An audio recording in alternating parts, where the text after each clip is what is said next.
guys, welcome to my YouTube channel. So meron po tayong gagawin ngayon na isang soundbar. Ang brand po nito ay Titanium Audio.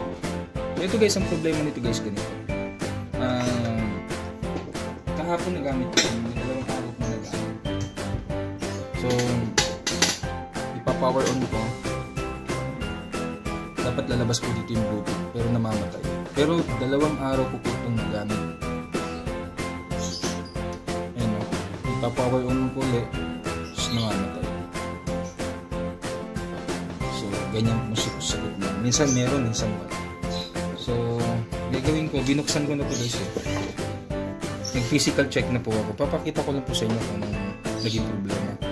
Kung meron po kayong ganitong klaseng unit, titanium na soundbar, buksan nyo lang po sa likod. May mga screw naman po yan. So, buksan nyo sa likod.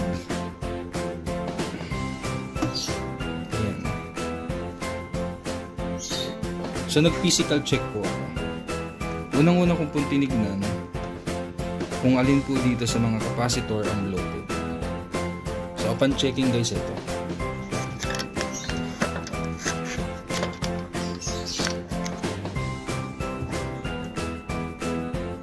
Mapapansin nyo po dito etong dalawang capacitor, bilog po yan, lobo. Ayan po, lobo na, dalawa po sila. So mapapansin nyo naman po ito, isang malaking capacitor flat na flat pa, pero itong dalawa bloated. So posible po ito po yung sira. So ang gagawin ko po, papalitan ko itong dalawang capacitor na to. Tignan po natin kung babalik po sa dati yung supply na dapat po na inire-release niya o inire-release nito. So tanggalin ko po itong dalawang capacitor na to, pero may kahirapan kasi silyado po po. May mga silicone pa po ito gaya ito. So pagtsatsagaan po natin tanggalin itong mga silicone na to na medyo may kahirapan.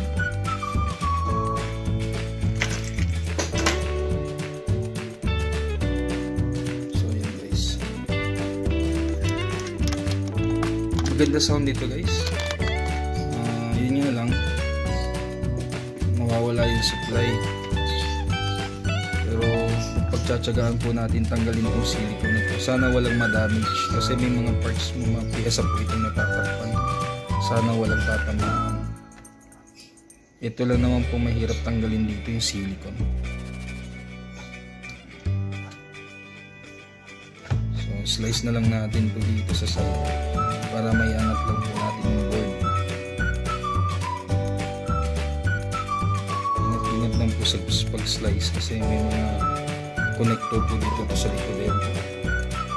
May dalawa.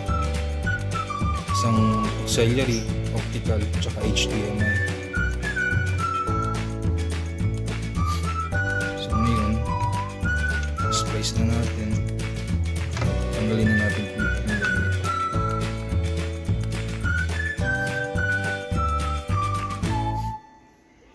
grabe ang lakas nito mga idol.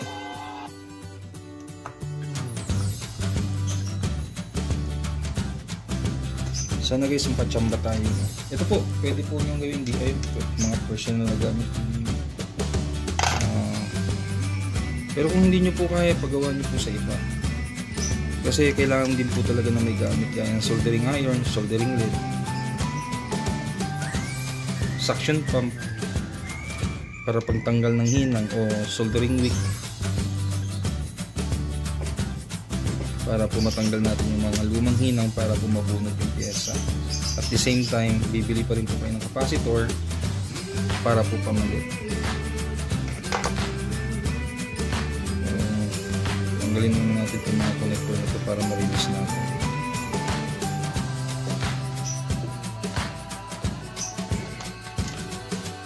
Kasi ito guys, talagang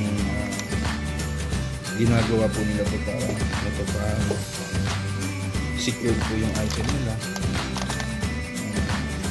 Basta-basta mabubunot at siyempre hindi po basta mawawala yung o maglulose yung mga connection.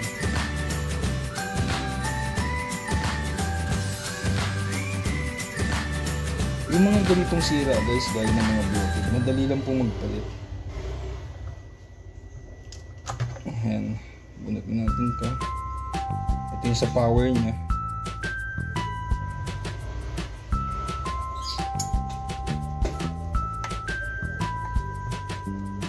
Ito pala ito yung galing sa ano, papuntang sa subwoofer. Ito, itong connection na to.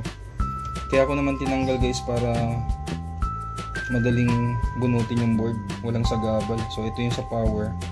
So ayan, pangat na. Tapos itong board lang natin matanggal. Ayan, nabunot na rin naman. Ingat lang po sa pagbaklas. So ayan guys, oh.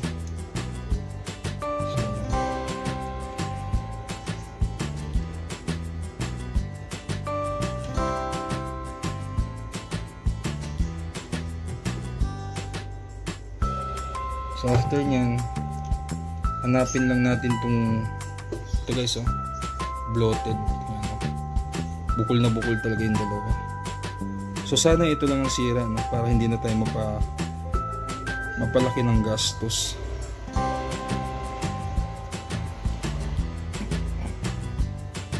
So hanapin natin yung connection nito sa likod, yung dalawang to.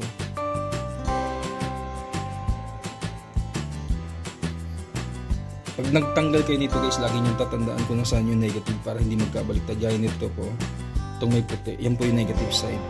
So lagi nyo pong tatandaan yan. So bunutin natin to. Gamit lang po tayo ng soldering iron plus soldering wick para mabunot po natin yung capacitor. So sa pagbubunot naman po, gaya ng sinasabi ko, lagi po nyo lalagyan ng flux para mapalambot po mabilis yung mga hinang gaya nito.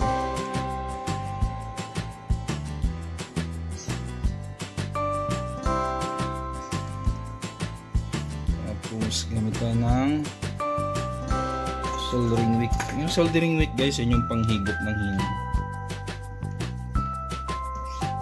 Meron namang soldering pump, suction pump o suction para pambunot.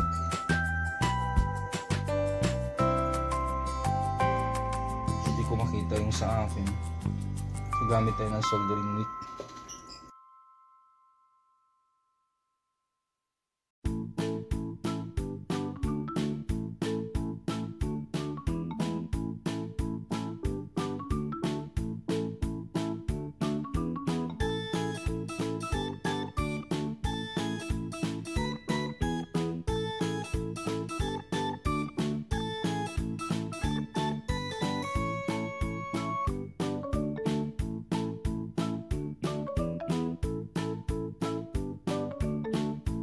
So bunutin natin, try ko kung mabubunot.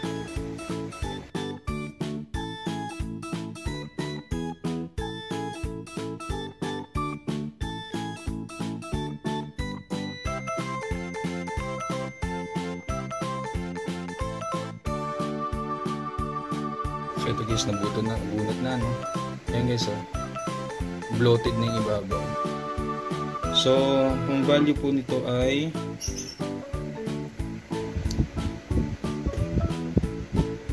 1,000 microfarad.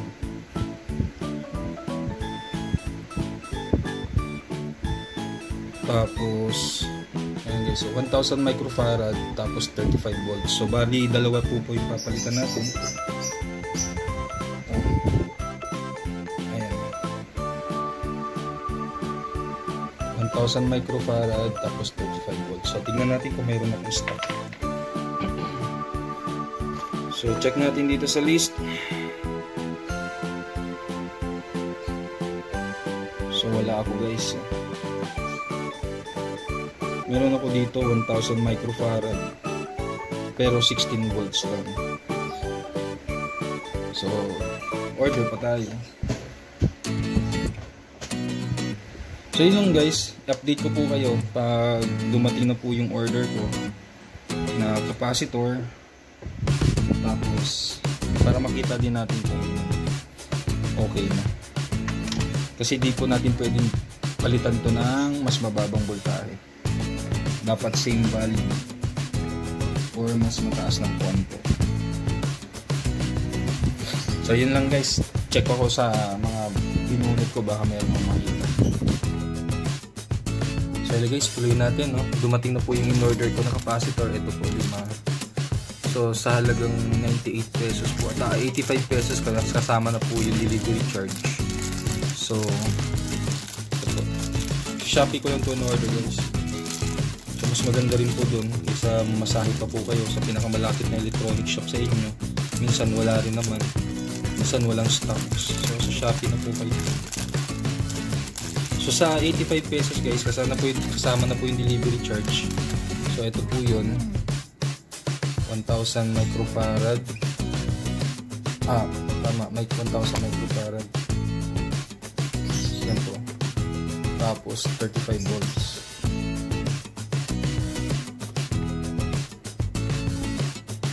Yan po. Nakalagay 35. So ang gagawin na lang natin guys, kakabit na lang po natin dito sa board. So yun, samahan niyo po guys.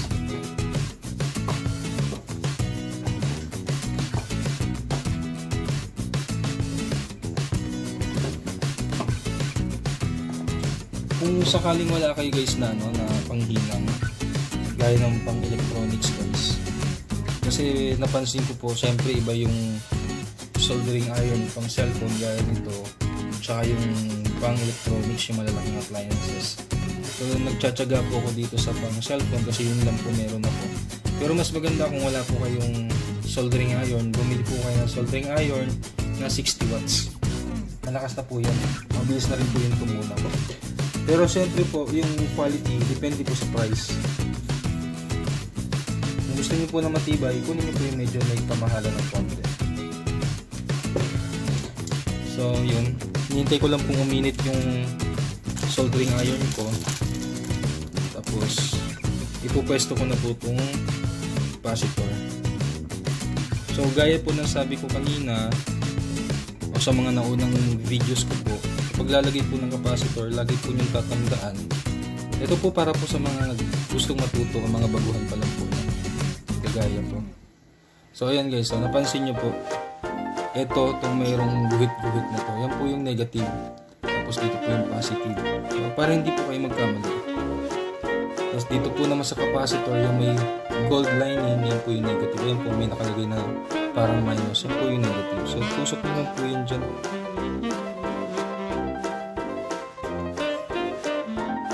Ayan. So ganyan lang guys, tusok lang. Tapos dahil dalawa nga po kailangan natin, dagdagan natin yung isa.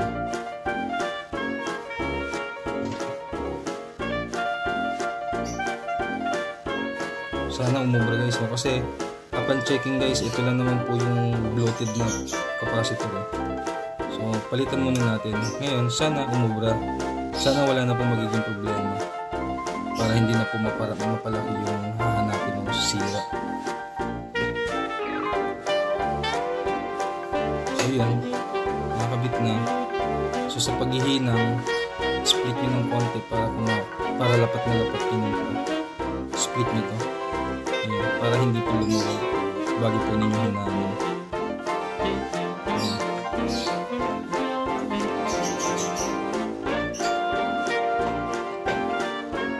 Tapos bago nyo po hinangin, linisin nyo po muna yung board para mas mabilis po magpakapit ng soldering lead.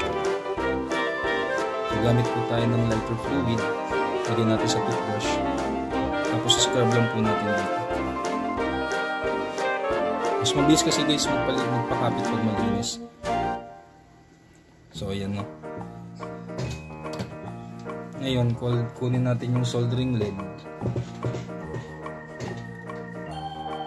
Sa regarding naman po sa soldering lead guys, mas maganda Rubicon kaysa sa mga ordinary. Tested na po yun, wala lang akong stock. Itong gamit ko guys, nabibili lang to sa hardware.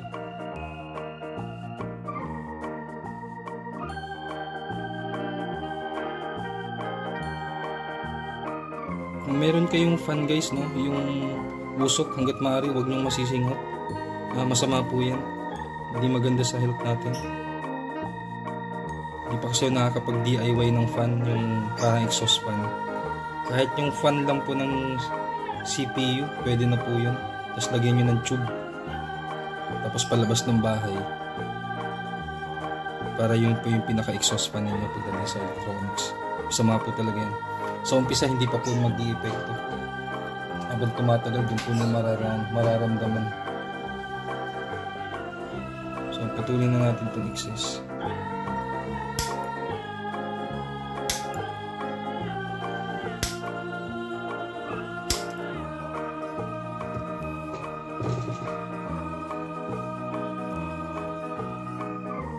Sana guys, yun lang ang problema, no? Kasi sa ngayon kasi, yun pa lang ang nakikita ko. Kasi hindi naman tayo pwedeng tumawid agad-agad sa iba kung hindi natin mapapalit ng pyesa.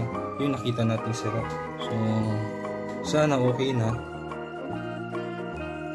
Yung iba ang ginagamit, panglinis, lacquer fluid. Ako naman, ito, lighter fluid.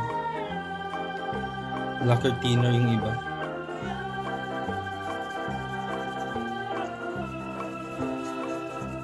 So ayan, malinis na. So gawin natin, balik natin sa dati.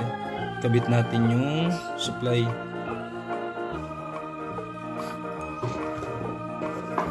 So ito yun. Ito.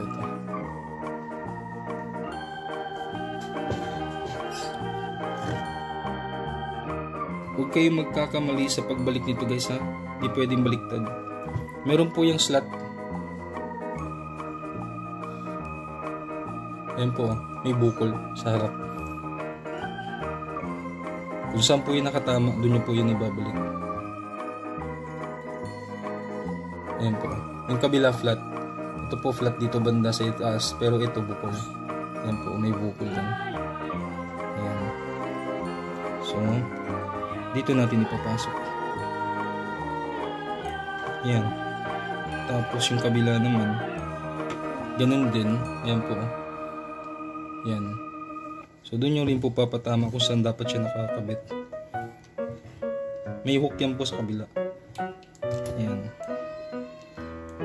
So try na natin So, bago ko ikabit, bago ko itakip, tignan natin kung magkakaroon na ng display to. Yan. So double check kung tama ang kabit. Dapat yung negative nandito sa kaliwa, so tama naman. Ayun po, nandito po sa side na to yung negative, so tama po. Ngayon, try natin i-power on o lagyan natin na supply. Zoom out ko ng konti, tapos i-plug ko na po ito dito natin. Ayan, tingnan natin kung may display.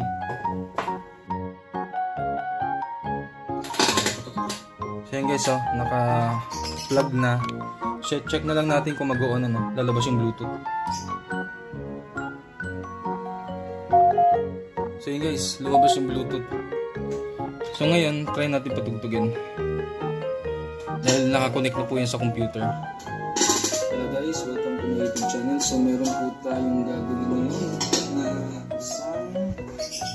soundbar. Guys,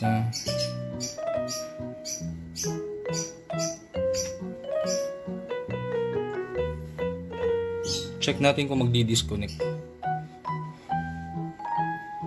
So, volume controller. Ayan guys, tingnan nyo sa PC, no? Lagay ko sa PC. Magdi-display po dyan pag pinindot ko po yung yung volume controller po nitong soundbar. Ayun po, kita nyo doon sa upper side, ayan po, yan. Ayan yan. So, yan po yung So, good na po yung soundbar natin. So, iti-test ko na lang po kung tatagal. Ayan po yung volume controller. Ayan. So, good na po. Connected na po sa PC. So, ngayon, gagawin na lang po natin ay try natin kung may sound na lalabas. medyo ingat din ako guys sa pagtetest ng sound kasi minsan natitrace po ni natitrace po ni YouTube. Kailangan hindi copyrighted po. Kaya kung ano lang po meron ako dito, pagpasensyahin niyo na po.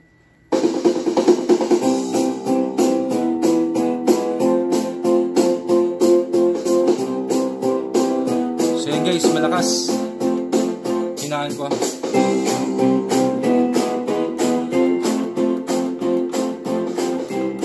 Kita nyo guys, di ba? Merong display ng control. So ayan, mahina. So dagdagan natin yung volume. Ayan guys.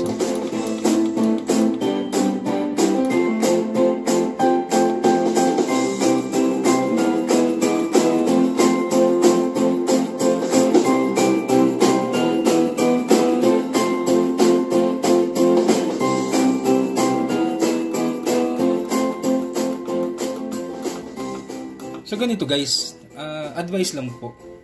Kung meron po kayong mga soundbar, speaker, stereo, pag magpapatugtog po kayo, huwag nyo ilagay sa maximum. Lagi po kayo maglalagay ng allowance, kahit mga 3% pa o mga 97% ng total volume po niya. Huwag nyo pong isasagad sa 100%. Kasi po, hindi naman po, sabihin natin po na ganun, kaya niyang ganun kalakas. Kaya niya na isagad natin yung volume. Pero hindi po pang matagalan. Mas mabilis po masira ang speaker ninyo. Kahit ang component o stereo po ninyo, pag sinagad po ninyo yan, masisira at masisira po yan. Kasi maliit lang ho ito. Huwag nyo pong i-full volume po yung mga speakers ninyo. Kung gusto nyo po ng malakas, bumili po kayo ng mga mobile amplifier. Yung mga mobile speaker po, yun talaga malakas. Pero pagka ganito po, soundbar, yung mga compact na component, mga compact speaker, wag nyo pong isasagad. Kasi hindi po talaga tatagal yan. Mas mahal po yung gastos, pero nasa sa inyo po yan. Yung po sa akin, advice lang po. Wag po ninyong isasagad. Kasi nga po, hindi po tatagal yung appliances ninyo. Gaya lang po yun din yun sa mga motor natin. Kung meron po kayong motor, try nyo pong isagad po yung throttle nyan, patakbuhin nyo ng sobrang tagal, sobrang haba.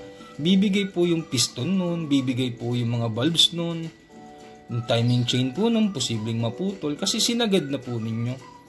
Hindi naman po nakadesign yung pang karera unless na lang kung mga superbike, matitibay po. Gaya na rin po ng mga speaker. Kahit sabihin po natin na branded, Sony man yan, Panasonic man yan, Sharp man po yan, Aiwa man po yan, o JBL man po yan. Hindi po talaga yung nakadesign para ilagay po ninyo sa 100% yung volume. Maglagay po kayo lagi ng allowance, kahit mga 90%. Kasi hindi na rin naman po kayo magkakarinigan. Ito po nasira siguro bago magbagong taon. Kasi kwento nga po ng may-ari, nagamit pa nila nung Pasko, tapos nung magbabagong taon na, wala na siyang nagamit. Kasi bago mag-New Year, nasa akin na po ito. So 2 days ko po itong tinest, okay po siya. After 2 days, wala na, hindi na po mag-on. So, yun po, upon checking nga po, yung capacitor nga po bloated. So, ganun lang guys, sa pagre-repair po ng mga appliances. Check nyo po muna, physical appearance. Tignan nyo po kung tama ba yung value ng bawat parts. Tapos yung physical nga po, tignan po ninyo kung bloated o tignan nyo naman kung nasunog. Mag-start po talaga tayo sa physical check. Tapos kung wala na po kayong makita sa physical check, isa-isahin nyo na po lahat ng pyesa. Tignan nyo po yung diode, tignan nyo po yung resistor, tignan nyo po yung capacitor. Baka hindi nga bloated pero sira na rin. Ito po, ang nangyari dito sa kanya, ito po yung bago. Ito po kasi yung bumukol, yung ibabaw. Check natin kung nandito pa yung isa. Ito yun guys. Ayan po, bukol na po yan. Lobo na. Ayan po. Napansin nyo po, nakalobo. Compare dito sa isa na flat. Ayan po. Flat. Yung isa bloated. So, yun lang ang sira. Ngayon, kung isa lang po yung bumigay, palitan nyo na po yung dalawa. Para kahit papano, parehong bago. So, yun lang guys. Sana po may natutunan kayo. Sa pagbabalik po nitong unit, hindi ko na po papakita kasi nasa intro naman po nung nasa intro naman po ng video. So, tandaan nyo lang po lagi kung paano po nyo kinalas, ganun din po nyo ibabalik. So, yun guys, sana po may natutunan kayo sa nakagusto po ng video at nakakuha ng konting kaalaman. Baka naman po, paki-subscribe nyo naman po yung YouTube channel ko. Yun na lang po yung pinakatulong nyo po sa akin para madagdagan lang po yung subscriber. At the same time, panoorin nyo rin po yung mga ibang videos po kasi marami po kayo matututunan. Gaya po na sabi ko lagi, ako po baguhan, puro DIY lang po ako.